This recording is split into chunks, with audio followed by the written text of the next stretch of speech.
She's an amateur in stature, but in practice, she was very professional. She showed up early, which is something I appreciate because I like people to be on time. She was dressed to the motherfucking nines. I mean, I'm transphobic, and even I was like, you look nice.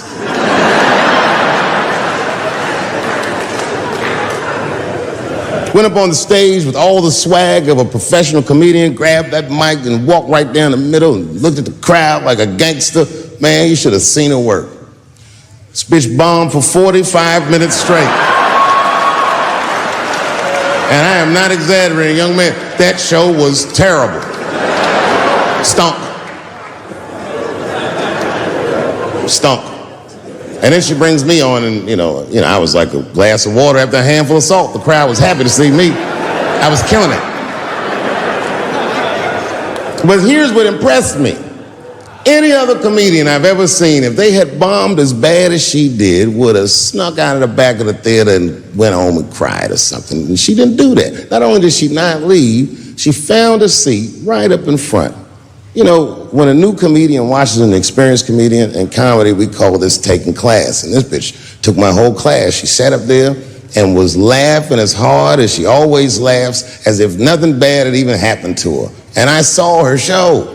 Something bad happened to her.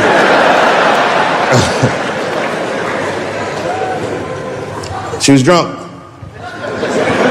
So she starts talking to me while I'm on stage. But the way a person would talk to a television when they were alone. She was talking to me like that. That didn't bother me because I knew her. But the crowd didn't like that shit at all because she sucked. And a guy in the back of the room stood up, and Daphne's hair was dyed blonde at the time, and the guy screamed out, and his energy felt wild as fuck. He said, "Hey, Daphne!" And everybody kind of clamped, like got tense.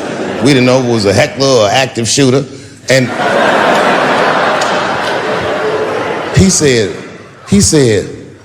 "Does the carpet match the drapes?" Yeah, it was fucked up. The whole crowd kind of groaned because it was so like mean. Everybody groaned except for Daphne. She kind of laughed, which was weird. And then she didn't even look all the way back. She said, "Sir, I don't have carpets. I have hardwood floors." Just like that. Just like that. And boy, when she said that shit, it blew the roof off the place. Cut through all the tension. With that one joke, she made up for 45 minutes of a stinker of a show. And after that, she could do no wrong. And I kept on rocking. She kept on talking to me. And then the show became something cooler than a show. It became like a conversation between a black man and a white trans woman, and we started getting to the bottom of shit. All them questions that you think about that you'd be afraid to ask, I was just asking them, and she was answering them, and her answers were funny as shit. The crowd was falling out of their chairs. And at the end of the show, I go, "Oh, Daphne," I said, "Well, that was fun." I go, "I love you to death, but I have no fucking idea what you're talking about." The whole crowd laughed, except for Daphne. Now she looks at me like I'm not her friend anymore. Like I'm something bigger than me, like I'm the whole world and a guy. And she said, "I don't need you to understand me." I said, "What?" She said, "I just need you to believe," just like this, she goes, "that I'm having a human experience." And when she said it, the whole crowd kind of gasped. And I gave it a Fight Club look. I said, "I believe you, bitch." Because she didn't say anything about pronouns. She didn't say anything about me being in trouble. She said, "Just believe I'm a person and I'm going through it." And oh, I believe you because it takes one to know one.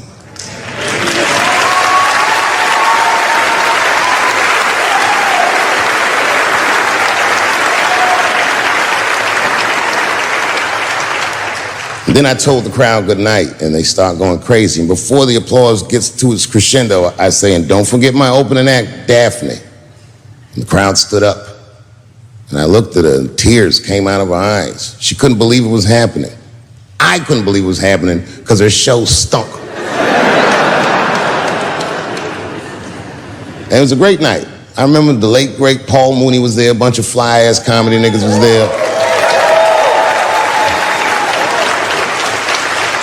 And we all went backstage and was just drinking and talking shit and laughing, and Daphne stole the room. She had everyone cracking up, spinning the yarn, telling us all these crazy stories about shit she be into. We all laughing real hard, and then she's telling us and everyone's laughing. I'm looking around, I'm like, oh my God, she is funny. I pulled her aside and I said, you're hilarious. I didn't know that when you were on stage. I said, you're doing some things wrong, but I can help you. I said, anytime I'm in San Francisco, why don't you open the show for me, and I'll just try to give you some pointers, see if you can't work this thing out. And she said, are you serious? I was like, yeah. And she grabbed me real tight, hugged me, squeezed me. And I pushed her off violently because I'm transphobic. I said, boundaries, bitch.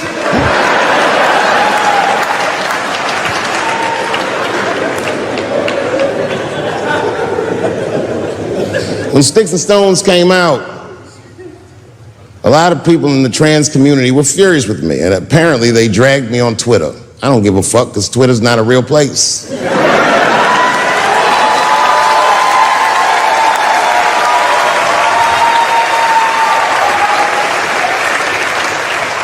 And the hardest thing for a person to do is go against their tribe if they disagree with their tribe. But Daphne did that for me. She wrote a tweet that was very beautiful, and what she said was, it was almost exactly what she said. She said, punching down on someone requires you to think less of them. And I know him, and he doesn't. He doesn't punch up, he doesn't punch down, he punches lines, and he's a master at his craft. That's what she said.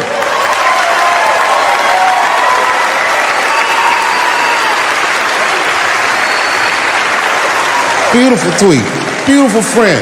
It took a lot of heart to defend me like that. And when she did that, the trans community dragged that bitch all over Twitter. For days, they was going in on her, and she was holding her own because she's funny. But 6 days after that wonderful night I described to you, my friend Daphne killed herself. Oh yeah, it's a true story. My heart was broken. Yeah, it wasn't the jokes. I don't know if it was them dragging her, I don't know what's going on in her life, but I bet dragging her didn't help. I was very angry at them. I was very angry at her. I felt like Daphne lied to me. She always says she identified as a woman, and then one day she goes up to the roof of a building and jumps off and kills herself. Clearly, only a man would do some gangster shit like that. Hear me out. As hard as it is to hear a joke like that, I'm telling you right now, Daphne would have loved that joke. That's why she was my friend.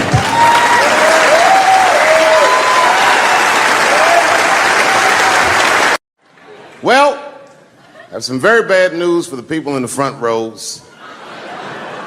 I heard that some of you paid as much as $800 for your tickets. Sadly, I did this same show a couple weeks ago in Atlanta for $60 a head. Can you imagine? Nigga, you could have flown to Atlanta, got a hotel, had some dinner, and came back, and you still have a little money left over, niggas. Paid way too much just to see me in this gay-ass neighborhood. All right, let me roll up my sleeves and tell these pussy jokes. Will told me to say there hasn't been this many pussy references in this room since Cats was here. Boy, I gotta tell you, man, I've been doing this set all week, and boy, I've been telling these jokes, and sometimes niggas look like they're in actual pain over the jokes. None of it's that bad to me, but I understand why it could hurt some people's feelings. So tonight,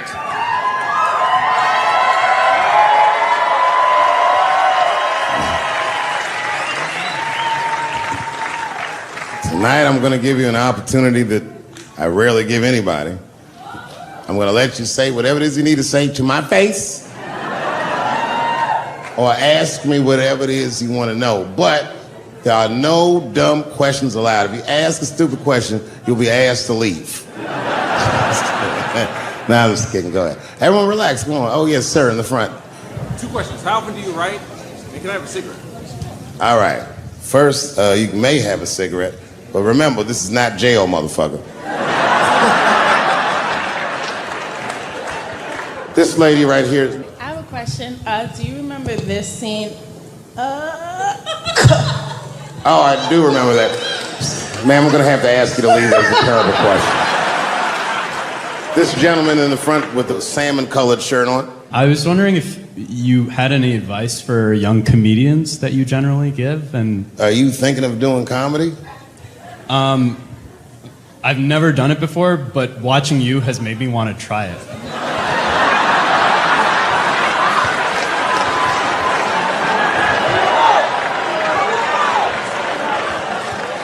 I don't know if that's an insult or not. It's a compliment. It's. I mean, niggas don't say I've never done brain surgery, but it looked a lot easier than I thought. I'm teasing. All right, here'll be my advice. Okay, I don't know how comedians start nowadays, right? But what I would suggest is just start. And once you start, you can't really stop, no matter what happens, no matter how bad it gets, no matter what people say. You know what I mean? Because comedy is weird like that.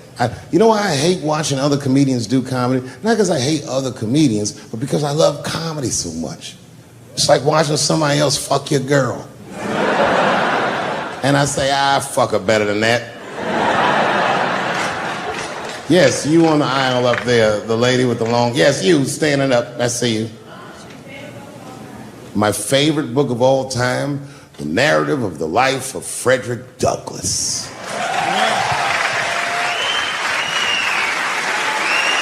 That guy with the baseball hat. Marry, fuck, kill, Michelle, Rihanna, Oprah. Wait, who's Michelle? Oh, Obama. Well, sir, you're putting me in quite the pickle. I can't say I'll fuck Michelle Obama. That's insane.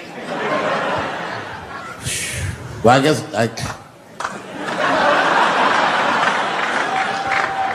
because I wouldn't kill any of those women. But I'd fuck all three of them.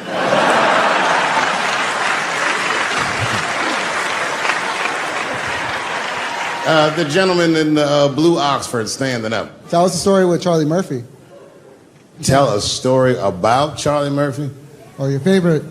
Boy, there's so many good Charlie Murphys. You know, the thing with Charlie Murphy is he used to just make us laugh all the time. And I used to ask him about all the old Hollywood shit I was curious about. Like when they used to accuse Michael Jackson, I remember asking once, I go, Charlie, do you think Michael Jackson actually did those things? And he said, let me ask you a question, Dave. He said, say it is illegal to fuck women. How long are you staying out of jail? So God bless Charlie Murphy wherever you are. Charlie, I love you. Who do you think is going to win the 2020 election? All right, I'm going to put a pin in this, but I'll tell you right now, fella, I don't know, but I think Trump has a better shot than a lot of people would like to think. I'm just saying, it all depends on how the left talks. The way we're talking is not going to win the fucking ball game. Donald Trump's over there on the right, grabbing handfuls of pussy. Joe Biden can't even smell hair over here. Fuck this side. All right, man, go ahead. Thank you so much for this show. And How old are you? 25. 25? Yeah. Boy, don't let R. Kelly see you. He's gonna pee on you by accident. Oh, my bad. I thought she was 15. Yuck. I'm totally joking. I'm sorry. My question is there anything you've learned from another comedian that you feel like will stay with you for life? I tell you what, miss, that's a good question. Yes, is the short answer. A longer version of it is this. I was raised by comedians. I started doing stand-up when I was 14. The other day, I went to a comedian's funeral, and I realized as we was putting this motherfucker in the ground that these people are at least as influential to me as my family. I rock with these niggas till the wheel falls off. We fight and we fuss and we are jealous of each other and we get mad at each other, but my life wouldn't have been what it was without each and every one of them, and I consider them my family. That's yours. Still hadn't figured out exactly how to say what I wanted to say, but I was doing pretty good. And I was doing some Me Too jokes, and a woman stood up from the audience and she was crying. Clearly, it was a white woman. She says to me, you can't say that. It's 200-seat room, it's a very small room. I'm like, what the fuck are you, like, miss, are you okay? What are you doing? She says, you can't say that. I said, yes, I can, it's my show. I'll say whatever the fuck I want. The crowd's like, ooh, like this. And then she gets up from the table and she starts making a big like show, just pushing through the aisles and all this stuff. And there's like a curtain right before the front door. And she gets to the curtain and she's crying. It's fucking crazy. She says, I'm sorry I was raped. It's a fucking comedy club. It's like loud farting getting out of an elevator. Nothing funny can happen in here. Now I'm trapped in a room with this woman's fucking stink.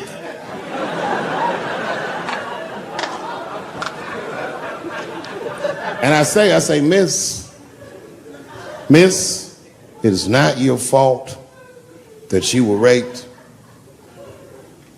but it's not mine either. Ta-ta, bitch, like this. She storms out. Now the room is very uncomfortable, but I managed to get the crowd back, but I'm like, a little traumatized. Same show, there's a trans woman sitting in the audience.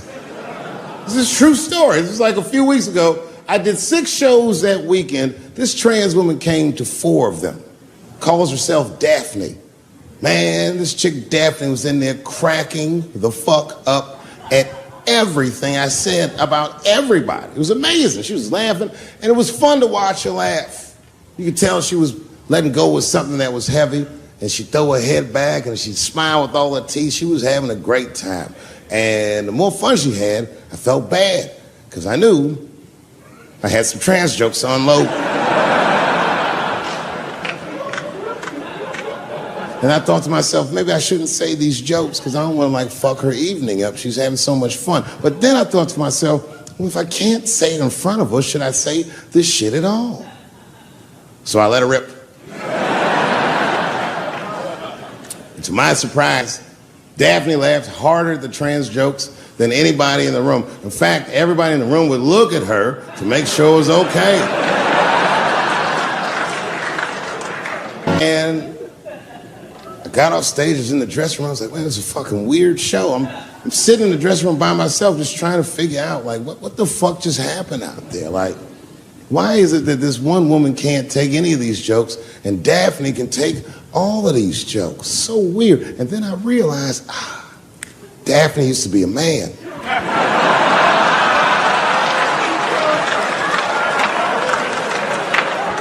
So now I go out of the dressing room and like you can see like all the staff is there like cleaning the club up, the audience had gone, and sitting at the bar by herself was Daphne. And she's like, hey, Dave, come join me for a drink. And I don't want her to think that I'm transphobic or nothing, so I'm like, fuck, I guess I could have at least a drink. And we get some tequila and we're sitting there. And she was fucking cool. Turns out that Daphne, she wants to be a comedian. She was asking me for advice, and I told her advice and all this shit. And then she says to me, she says, boy, you sure do get a bad rap for your trans jokes. I said, Daphne, thank you, but you don't have to say that. I hope I didn't offend you. She goes, no. She said, in fact, I read about you in the New York Times. I said, you did? She said, yeah. She said, I thought it was interesting that they blamed you for R. Kelly. They said you normalized him for telling jokes about him. I go, yeah, they said that. She goes, I wonder why they never said that you normalized transgenders by telling jokes about us.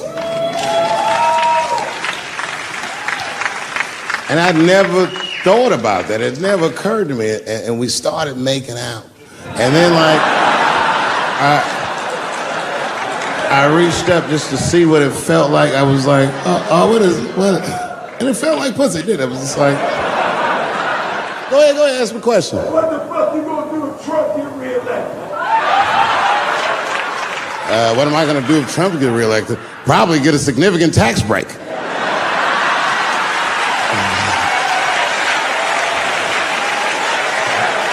Hey, You want to know why I don't even talk about Trump in my show? Because that motherfucker is not the hokey pokey. He is not what it's all about. There's millions of people that put him in power, and the ideas that he puts forth are not his own. He's singing poor white people's greatest hits. So why the fuck would I worry about him and not the other millions? I really know who I'm gonna vote for next time if things keep going the way it's going is that gay dude. No, Mike Pence. It's a safe place where I could tell some jokes. And I find out that this comedian I know, Chris Tucker, who's in all those Rush Hour movies, I find out that Chris is in San Francisco too, at some charity event. So I call him, I'm like, yo, I just saw you at some charity event. I said, I'm doing a show at the Punchline, why don't you come by the club after your event? He's like, cool, Dave, I thought you was dead, nigga, I'll come by. He says, is it okay if I bring some friends? Because, you know, I'm with a lot of people. I go, man, you Chris Tucker. You can bring whoever the fuck you want. And then I show up to the club late that night. I walk into the dressing room, and sitting in the dressing room is Gavin Newsom, who at the time was the mayor of San Francisco, but now he's the governor of California. And sitting next to him was Kamala Harris, who at the time was the DA of San Francisco. Now she's the senator from California that's front running on the Democratic ticket. And sitting next to her was Al Gore. It's fucking weird. And sitting next to Al Gore was the guys from Google, Sergey, and I don't know how to say these. All right. And it was Chris Tucker and Ben Jealous, who at the time was the president of the NAACP, who was all just at this big charity dinner, and Paul Mooney was drinking scotch. And we all was just in there. And, you know, at first I was a little uncomfortable when we started talking, and we all got along really well. At some point, Kamala Harris she says to me, she goes, you know, a friend of mine is announcing his candidacy for president tomorrow. I went to college with him. I'm like, what? I go, Barack Obama? She goes, you've heard of him? I'm like, yo, I just read about this dude. And she goes, yo, yeah, blah, blah, blah, we talking. She goes, you know what? She says, let's call him on the phone. I said, what the fuck? And she picks the phone up and she dials and she's listening like this. And she goes, it's his voicemail. And she gives me the phone, she goes, leave him a message. You know, I didn't know what to say. I just said what you say to any black dude that's running for president. You know, stay low, running a zigzag pattern, this kind of shit.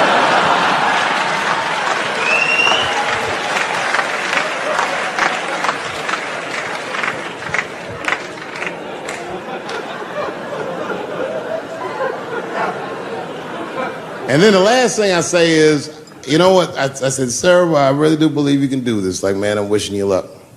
Now, next day I wake up and go for coffee at a place called the Embarcadero. It's like an eatery by the sea in San Francisco. And I'm walking to the coffee shop and there's a police line and I can't cross the tape. But then I figure, fuck it, I'm Dave Chappelle, so I go into the thing like this. And the police yoke me. These motherfuckers like tackle me immediately. And I see over the police's shoulder Gavin Newsom. I couldn't remember his name, but I remember the night before I had kept teasing him and saying he looked like Christian Bale, the guy from the Batman movies. So I see him and I can't remember the name, so I'm just like, Batman, help!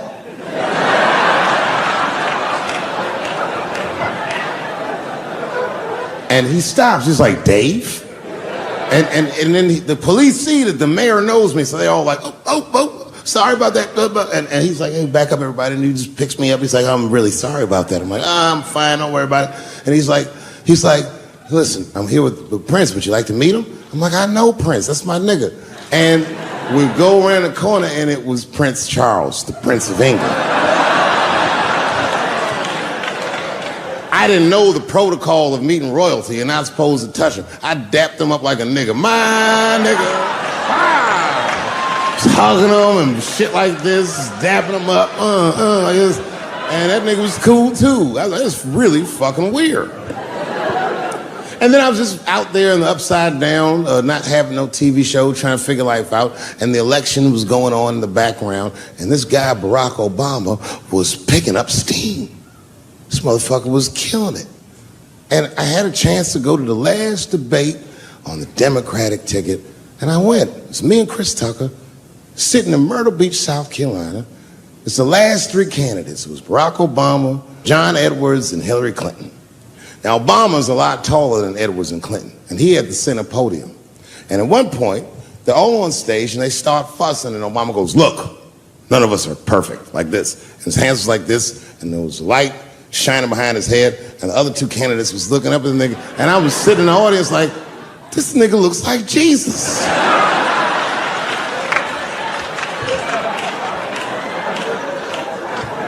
And I realized in that moment that I was looking at the next president of the United States. I was certain of it. I couldn't explain it, but I knew what I was seeing. And I got really excited. And I'm not that kind of guy. I said, I gotta meet this motherfucker. So I stayed. They were all on stage doing interviews, and I just waited. I was waiting and waiting. And then John Edwards was done with his interviews first, because everybody knew he wasn't gonna win. And I see John Edwards, and I said, hey, Senator Edwards, I just want to say hi. And that motherfucker looked at me like, I'm like, fuck you, nigga, you gonna lose anyway. And then he left, and then Hillary Clinton just walked by me in one of them Steve Harvey suits.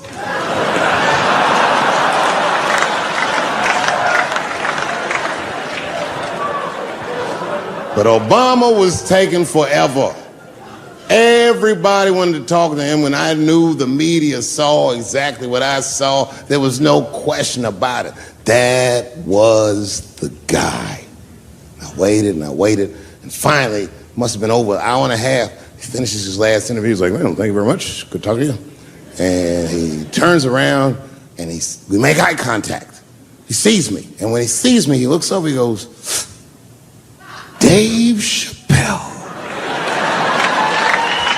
And Obama did me the same way I did Prince Charles. He dapped me up, and he like bro hugged me, and he pulled me in, and I'll never forget this. He said in my ear, I got your message. Thank you very much, New York City. And you know what I said? That's all I said. First of all, I'll tell you right now what I said, and I will tell you that this was not a joke. It's a true story, and I just happened to tell it. All right, what happened was I went to a gallery party, all right? I don't know who in here has ever been rich before, but these are very nice parties. You know, wine and cheese and baller conversation. And there was a few eccentric types, one of which was a very wealthy man that happened to be wearing a dress. I don't know what you call him, man. This is a tranny or a drag queen, perhaps. Whatever it was definitely a man. And this man was definitely on drugs. I don't know what kind of drugs he's on, but I knew he had too much. He didn't look good. It's like this. He's like, he looked sick. And all his friends were standing around him, concerned, trying to revive him. I don't know whether it looked like some kind of gay CPR. There was fanning and shit.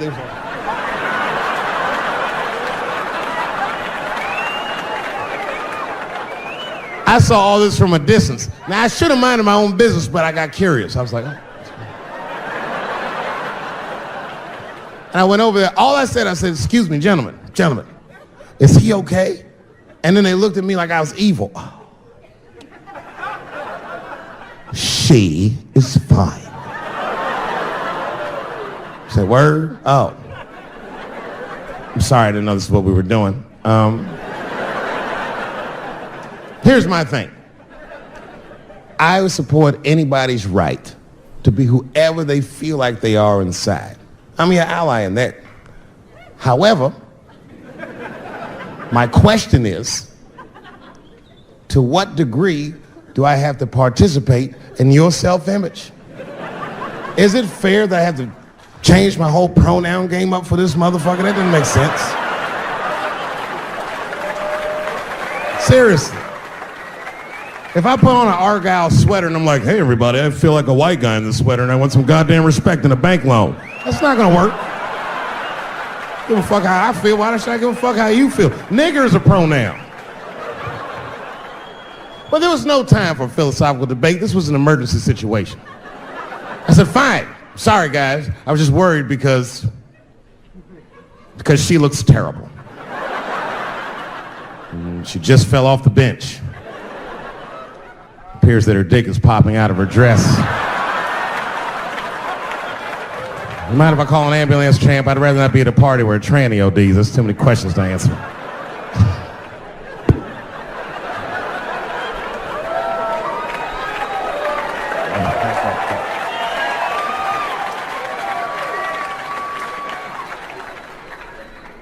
Okay, I've been through this before. I had a friend from high school. Now, in high school, this guy was a thug, right? He was a fucking dope boy. He did it all. He's a wild dude. People used to be very scared of him. And then after high school, word on the street was he'd come out the closet.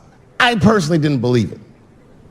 I bring him up because last year, he calls me out of the blue like, yo, what's up, man? I got your number from so-and-so, and I heard you're going to be in New York doing a show. Could I get some tickets? I was like, fuck yeah, get some tickets, man. How you been? He said, well, we'll catch up at the show, man, but yo, I appreciate it. I'll see you soon. I said, all right, man, take care. And I was about to hang up, and I couldn't resist. I was just like, hey, nigga, I heard you was gay. What's going on with that?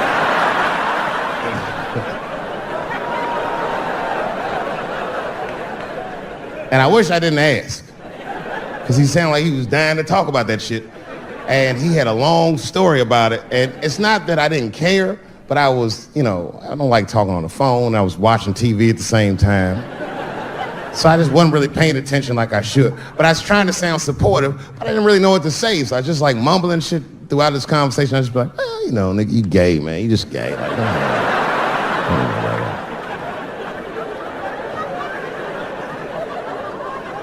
This went on for a while, and then finally I had to say something like definitive to get him off the phone. And I was like, hey, man, you know what? Don't let people get you down, all right?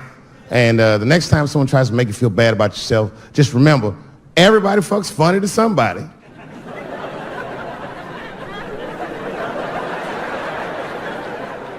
He didn't like that shit. He's like, what the fuck does that mean? I said, huh? He said, you saying I fuck funny, motherfucker? I said, no, that's not what I'm saying. I'm saying everybody's different. He said, you ain't say different, nigga. You said funny. What's so fucking funny about the way I fuck? And I said, hey, man, I fuck feet. He said, what? Oh, this is not a joke, ladies and gentlemen. I get women to squeeze their feet together like this, and I fuck them right in that little space in their feet. But you can't build a community behind that shit. There's no flag for us. That shit made him laugh. And the next day, after the show, I saw him backstage. He was like, yo, what's up, man? I'm like, oh, shit, what's going on? And he had his buddy with him. He goes, Dave, I want you to meet Manuel. Manuel's my fiance. We're in New York getting married because it's legal here. I said, well, congratulations, fellas. And Manuel was like, gracias. And he went to go get some drinks. And then my buddy looked at me, he was like, so Dave, what do you think? And I started mumbling again. You gay, nigga, you just gay. He said, yeah, I'm a little nervous about getting married, man. It's a big step. I said, yeah, it is. It's a big step. He said, well, you've been married for a while. You got any advice for us?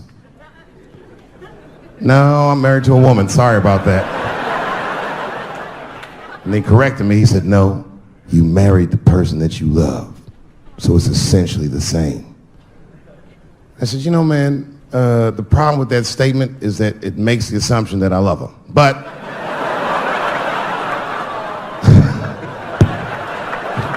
you guys lighten the fuck up. Of course I love my wife. She laughs at this shit. As a matter of fact, she eats and spends this shit. You know what I told him? I told him, I said, you know what you should do, man? First of all, you shouldn't do it. I'm talking about being legally married. It's not that you're gay as much as just legal marriage is a fucking diabolical leverage game in the United States. I'm just being honest. Devoid of religious significance or the idea of love, marriage is nothing but an awful contract that you shouldn't sign. I'm just being real. Because you start out loving each other, and then like 2 years later, you're just building a case against one another for a hypothetical court date that may or may not ever happen. You throw being gay on top of that, that shit is explosive. Like I said, Ray Rice shit. Okay, right after Ray Rice went through all that shit, I was at a party and I met this kid, Michael Sams. You know Michael Sams? Very nice guy. He's the first openly gay NFL player. And Mike's a very nice guy, very brave guy. But when I met him, I couldn't help but thinking, now what's gonna happen when Michael Sams beats his wife up in the elevator? Is that domestic violence or is that just two niggas working shit out in the elevator? You know what I mean?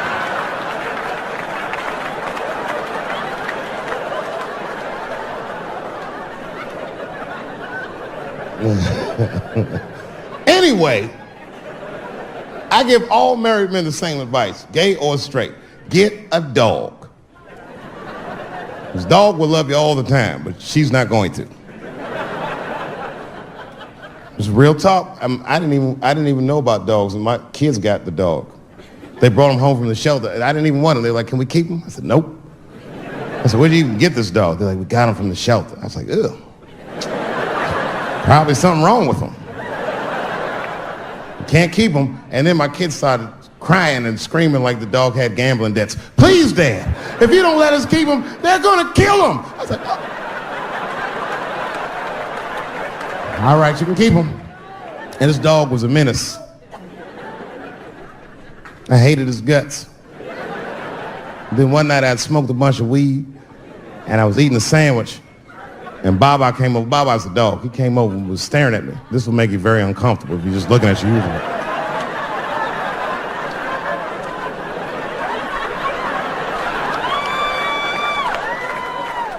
I had to give him a piece of my sandwich so he'd go away. And that's how we became friends.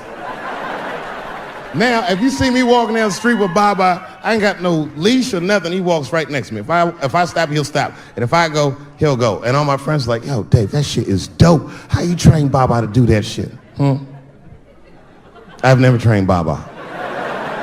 Just a messy eater. If I drop food and Baba's not around, all I gotta do is call him. "Baba!" He's a black dude's dog, so he doesn't come right away. He peeks first to see what's going on.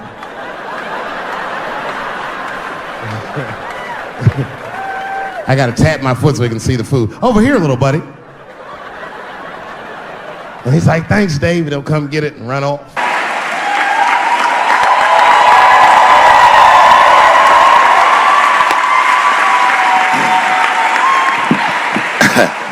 Man, I gotta tell you, when I was sitting here watching what all the other honorees have done with their lives, I started feeling like shit. Like, this is terrible.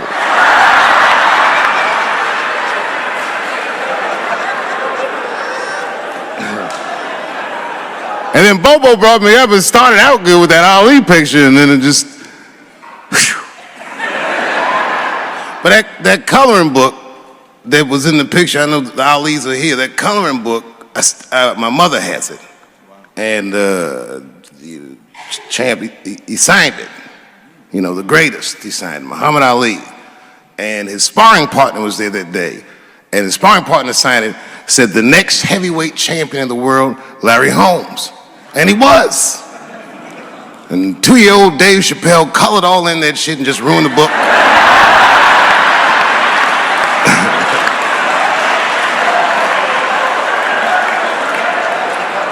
But I remember part of the book that I remember real vividly because I asked my mother about it when I was a kid. There's a part where there's a picture of Ali throwing his Olympic gold medal into the Ohio River.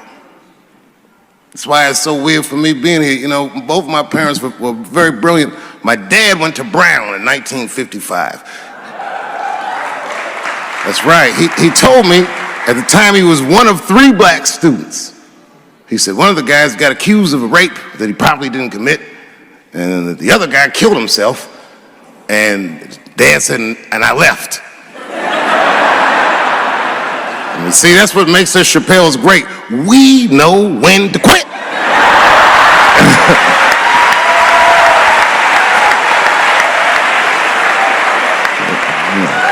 We all just live to fight another day.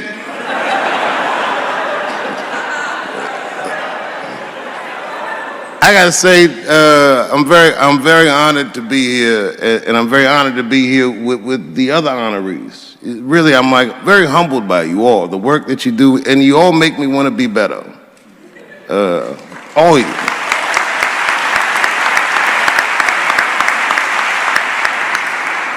And I was going to stop doing stand-up for a while because 4 comedy specials in a year is like, that's a lot, But, shout out to my colleagues in comedy. I just want to say that in a way, this, for me, belongs to my mother primarily, who was an African-American studies professor.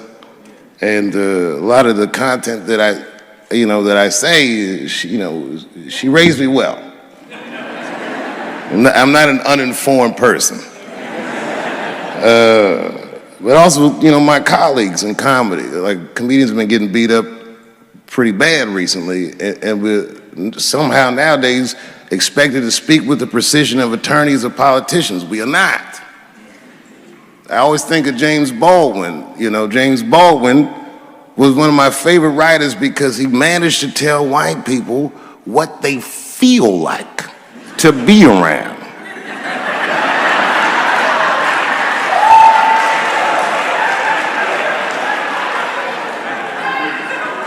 So I ain't gonna hang up my gloves yet. I think I got one more special in me. So to quote Baldwin, God gave Noah the rainbow sign.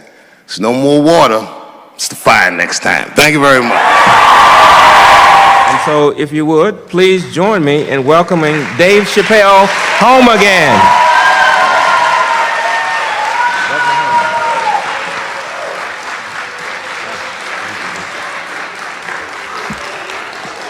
Oh, thank you.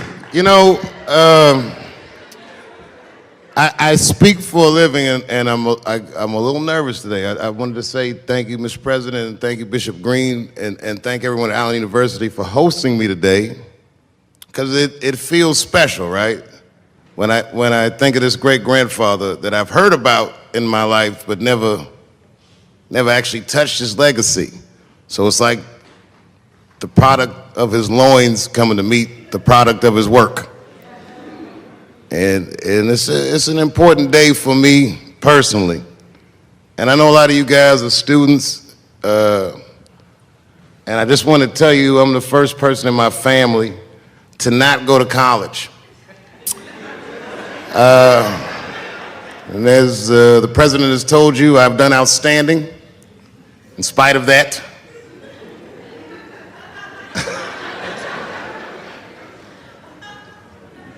But one thing I did want to say, and one thing today just made me think about, for all the things that I've done, I'm most renowned for what I didn't do. I've made decisions in my career that a lot of people have called insane. 2004, had a $50 million deal on the table, and in a crisis of conscience, flipped the table over and walked away. Went to South Africa. Everyone said I was running away from the money. That is not true. In fact, I still want that money.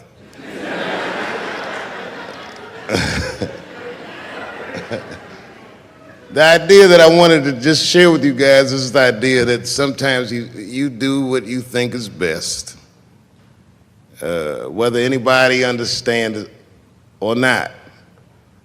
I heard a story about my father where someone told me he used to do statistics for a company in DC. The company he did statistics for started doing business with the South African government, so he quit his job. It's caused a lot of problems between him and his wife. It's hard for a man when he can't provide for his family the way he wants to, and he suffered through it. And a generation later, when I had my crisis of conscience, I was able to go to a free South Africa and get away from the heat. This idea that what you do in your lifetime informs the generations that comes after you is something I keep thinking about, something that is so much bigger than just ourselves. And today I'm standing in front of you guys, and I know you guys are like, oh, I know you're bored. But I see family of mine in the front row some who I've never met, and I just realize how all of us are connected. That my great-grandfather built something more substantial than buildings. He built a community, and he built, more importantly than a community, he built a way. So I'm very grateful. Very grateful. Hello, police. I just saw him saying, you know what I mean? He's standing over like, so this is what black people talk about.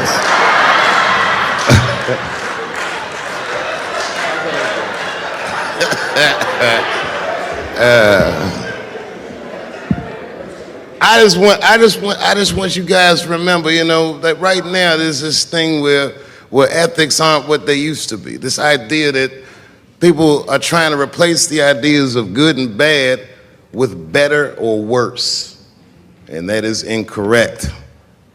You gotta keep your ethics intact because good and bad is a compass that helps you find the way. And a person that only does what's better or worse is the easiest type of person to control. They are a mouse in a maze that just finds the cheese. But the one who knows about good and bad will realize that he's in a maze. So, that being said, I just hope that all of you guys transcend whatever you see as your obstacles, and that you live outstanding lives, and that you stay connected to your communities because you have so much power there, and that you grow your communities and you diversify your communities, and that you don't let anybody tell you you can't or to be afraid. It's okay to be afraid because you can't be brave or courageous without fear. The idea of being courageous is that even though you're scared, you just do the right thing anyway. So in 2004, I walked away from $50 million, and in November, I made a deal for $60 million. So,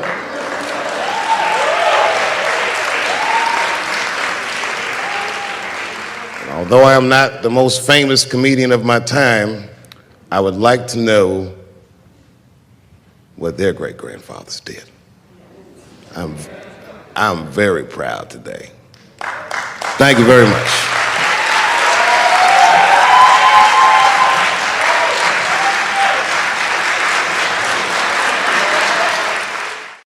Boy, comes as a complete surprise.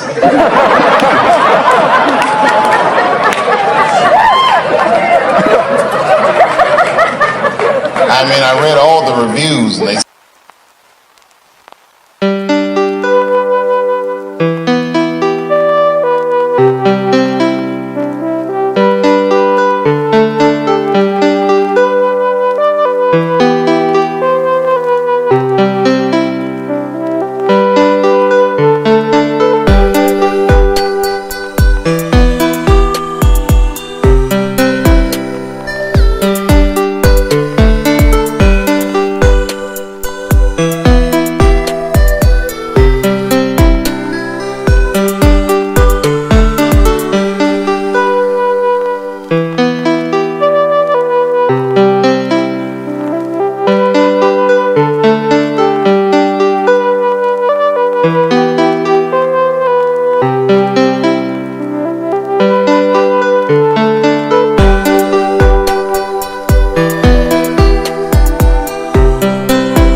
a lesbian woman that tried to sell a story about me to TMZ. Thank goodness TMZ could see right through the sham of that story.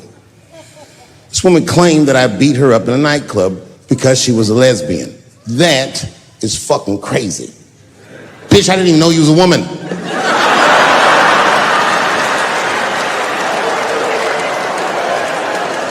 Thank God TMZ didn't believe that. Because I did beat the shit out of her, I'm not gonna lie. It was her fault, I had no choice.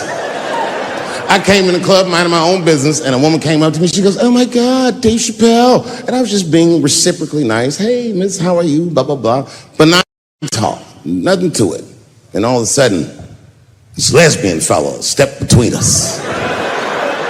Hey, nigga, that's my girl. I said, yo, my man, back up, like that. She said, I ain't backing up off shit, nigga, that's my girl. I said, bro, you're gonna have to give me 3 feet like this. She said, stop calling me a man, motherfucker. I'm a woman. I said, what?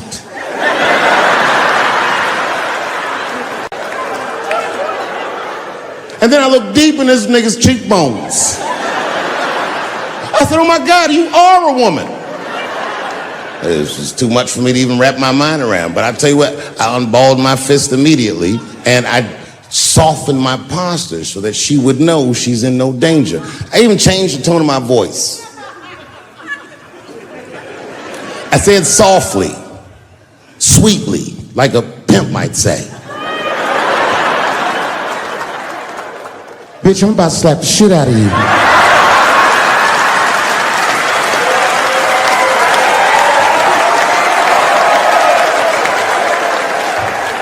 I should have done it. Oh, I wish I didn't say that. She dropped that foot back. Boop. She was in a perfect southpaw stance. Her shoulders were angled correctly. Her head movement was good. I said, oh no! This bitch boxes for real. She threw a wild hook at me and I saw it coming from yesterday, so I slipped it like this. I had no choice. I had to go to work. I let that jab go. You should have seen me go, nigga. I tenderized them titties like chicken cutlets.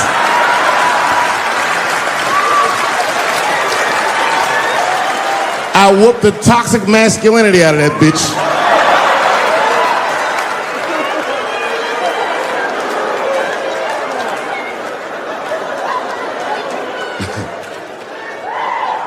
That's why I don't go out no more. Just trying to chill. I'm just trying to live a peaceful life. That's why I live in Ohio. You know, I live in a little town in Ohio. It must be like 3,700 people. Small hippie town. Culturally, it might feel like Ann Arbor to you. You know what I mean? Just a bunch of hippies and shit like that. And niggas always ask me, like, Dave, why you live in that hippie town? And I'd be embarrassed to tell them the truth. But you know why I live there? Because Yellow Springs, Ohio has the most beautiful women in the world. And a lot of people might disagree with me, but you gotta see them for yourself. They're gorgeous. But it all depends on what you're into, you know what I mean? I like white bitches with dirty feet.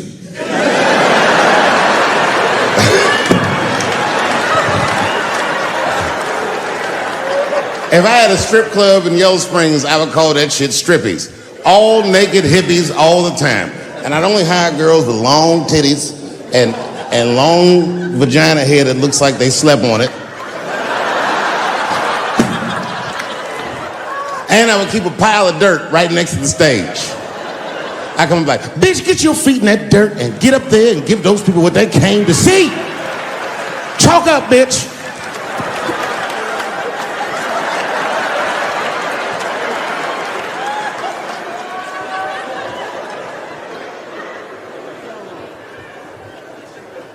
A couple years ago, I was in Ohio at a shopping mall. An old white lady, this is true, she was following me around the mall, which sounds paranoid, but I'm sure she was following me. Mean lady, too. You ever see a woman with lines on her face that just tell you, like, even if she smiled, it looked like it would hurt? The muscles in her face. I knew she was following me because she was at places that had nothing to do with her. I'd be looking around like, what is this old bitch doing in GameStop and Foot Locker and all the places I like to go? Every time I see her, she'd just be looking at me, oh man. And eventually I forgot about her. So then after I'm shopping, I go all the way to the back of the parking lot. I'm parked all the way in the back. And as soon as I open my car door, I hear a voice go, David Chappelle. Just like that. I didn't even have to look. I knew it was her. And I looked back, and sure enough, there she was, that face. To be honest with you, she probably wasn't even that old. She's probably around my age. But she was a white woman. This bitch looked terrible.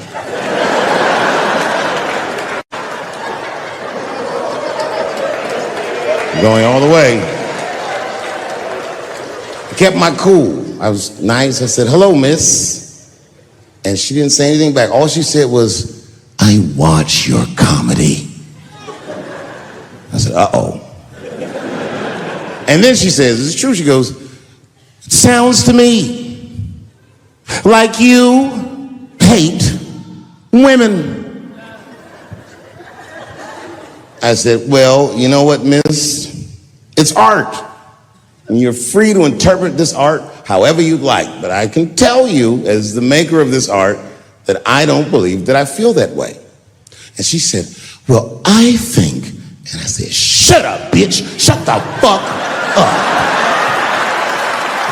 Before I kill you and put you in the trunk. Ain't nobody around here.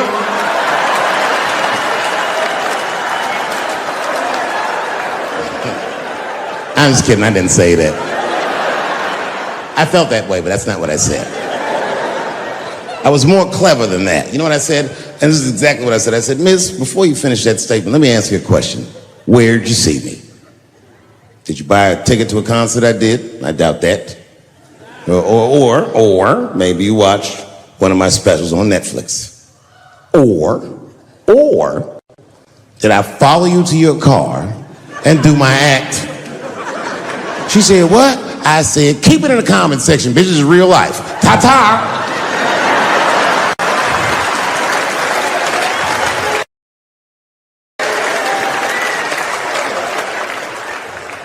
And then I drove off. Now, I got to tell you, and this is going to surprise some people here, but not everybody. People say things to me all the time, but what you don't know is it does affect me. I think about it. And that one bothered me a lot. I was driving home, couldn't stop thinking about what this woman said because she's not the first woman that said that to me. It's puzzling. You know what I mean? Like, what could I possibly be saying that would make these bitches think I hate women?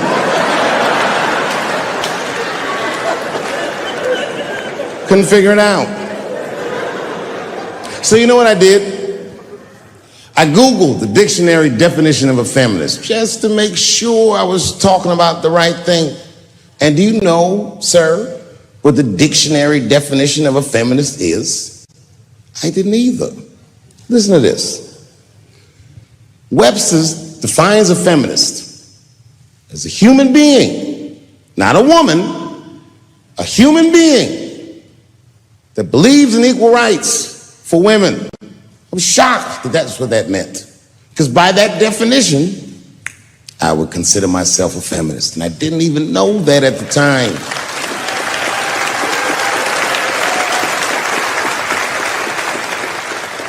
All these years, I thought it meant frumpy dyke.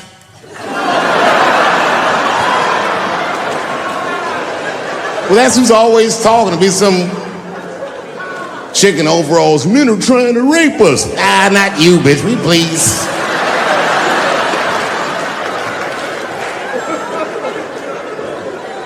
Everyone in LA for a wonderful week. Been great here. You know what? It's been 10 years since the last time I played Los Angeles, if you can imagine. I know, I've been gone for a very long time. And unbeknownst to you, it was a difficult 10 years. I'm not going to take you through all the agony I've been through, but it was tough. Some of it you might have seen. I don't know if you ever saw on TMZ the big headline, Dave Chappelle, drunk on stage in Detroit. Well, if you saw it, I wasn't drunk. I had smoked some reefer with some rappers. Yeah. I don't know if you know anything about hanging out with rappers, but their weed is very strong. stronger than what I was accustomed to. The article goes on to say I was booed off stage, which is also incorrect. I was booed. I did not leave. It was a long bump. It was a fucking nightmare. 2 puffs of weed, that's all it was. 2 puffs. I never had that happen where I take 2 puffs of weed. I looked at the guy next to me, I was like, I'm gonna bomb, nigga, I can feel it. And that guy called my name, Dave Chappelle. Niggas was like, you know, normally when you do a comedy show, you guys don't know what it looks like up here, but niggas be just looking up at you like. That's how the show started. Didn't take long for the faces to switch up, like, what the fuck? I started looking amongst themselves. So I knew I wasn't doing good. I don't remember what I was saying. It just took one person to break the ice. It's a black lady with a Ford Motor shirt on. Stood up suddenly. Fuck you, Dave Chappelle. I said, excuse me? She said, I worked all week for this shit, and this show sucks. And in a weird act of racial harmony, a conservative white guy stood up and backed her up. Yeah! The whole crowd band together and started chanting, we want our money back. We want our money back. I said, oh shit. I snapped out of it. Good people of Detroit, hear me. Hear me now. You will never get your fucking money back. Fuck that. I said, I'm like Evel Knievel. I get paid for the attempt. I didn't promise this shit would be good. Boo, they said, fuck you. This went on for a long time. And then after the show, I felt so bad, I took half of the money from the show, thousands of dollars. I said, I'm gonna give this to charity. You know what I did? I bought $25,000 worth of bubble gum and drove around Detroit and handed it out to the homeless so they could chew it and still be hungry.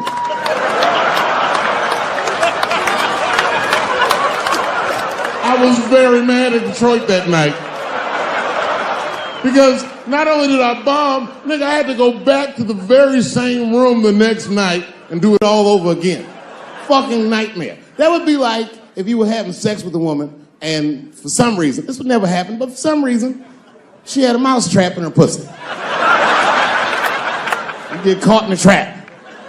And then you gotta fuck her again tomorrow night. I'd still do it, but you know, I'd be careful the next time. The old mouse trap in the pussy trick, eh? Fool me once.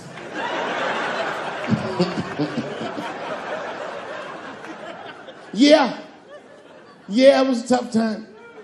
And I wanted to give up sometimes. I almost did give up, but then right before I gave up, I decided not to. But I made the call. They answered the phone. Hello? Dancing with the Stars. I said, not yet. Not yet. Yeah. Oh, if you see me on that shit, it's over. Trust me. My spirit is broken. If you see me waiting for them judges,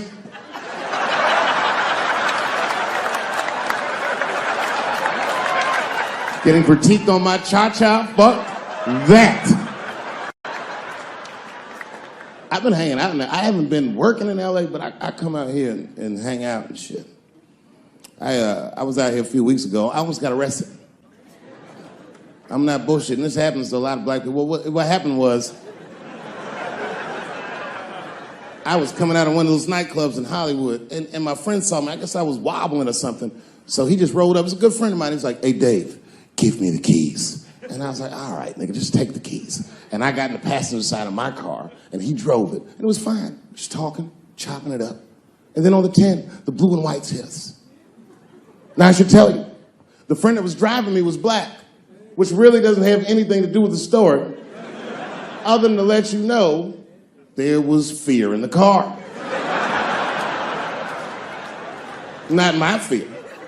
I'm black, but I'm also Dave Chappelle. So I figured, you know, shit'll probably be fine.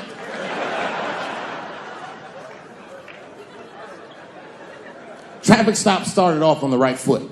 Cops came up to the driver's side. Hi, how you guys doing? And he recognized me immediately. Oh, Dave Chappelle. And I looked at my friend like, we getting out of this shit.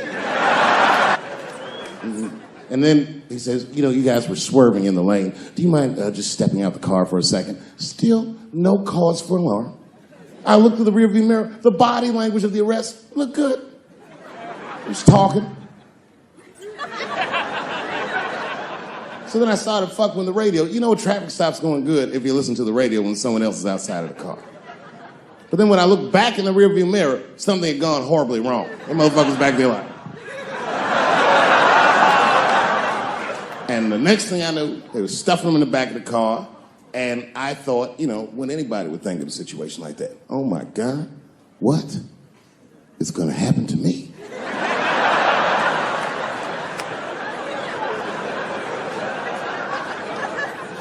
And the police walked up to the window. Mr. Chappelle, we had to arrest your friend. He refused to take our breathalyzer test. I said, that motherfucker. Not complying, that's odd. So, officer, what's going to happen to me? Well, you're fine. We're just going to have to ask you to step out of the car so we can impound the vehicle, and we'll arrange for you to have a ride home. I said, oh, well, nah, I would rather you just give me the keys. They said, Mr. Chappelle, your friend already told us he's your designated driver. We can't be good. And then suddenly the shit turned into Vegas. He was like, I'll let you blow for it. I said, excuse me?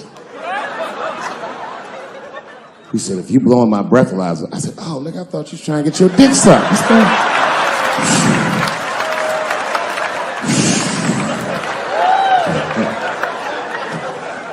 If you blow in my breathalyzer and pass, I'll give you the keys to the car. I said, set him up, nigga, let's play. And I blew in that thing, and it made a noise. I said, uh-oh. And he looked at it and he said, oh, well, Mr. Chappelle, I guess you're free to go. I said, I am. I didn't know that thing didn't pick up weed. I drove home on a 30 miles an hour. Yeah, no, it all worked out. It all worked out. I'm one of the lucky ones. It doesn't work out that well for everybody. I saw that videotape of that lady that got beat up in L.A. in the traffic. You see that shit on rush hour traffic? They beat a black woman's up. It was so fucked up it didn't even go to court. The city of L.A. just gave that woman $1.5 million for her pain and suffering. That is not bad, considering that's the same amount of money that Marcos Maidana made to fight Floyd Mayweather the second time. And this woman obviously hasn't trained a day in her life. You can see it on the tape. She didn't come to fight. Her guards were low. She was taking a lot of shots.